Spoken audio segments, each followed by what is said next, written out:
government has also appreciated you for what you have done in a small way for now, but in future tutapanga vizuri.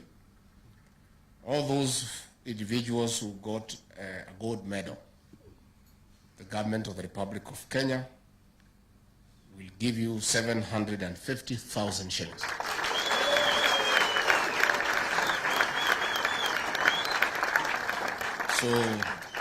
So those 10 individuals will carry 7.5 million.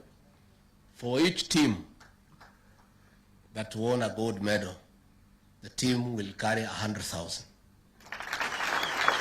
So that is another 500,000 for the 5 teams.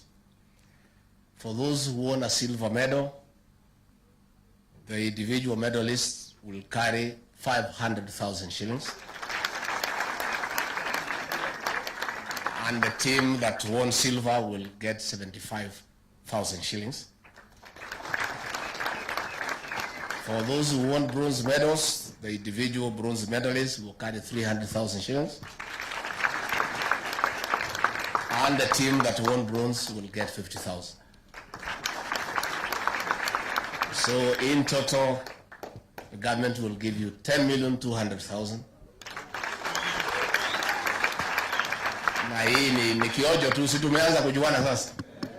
Najua now you have proven yourselves. The PS is here. He knows Muko area. Yeah. For those who did not know you are around in the Olympic space, they know you are there now.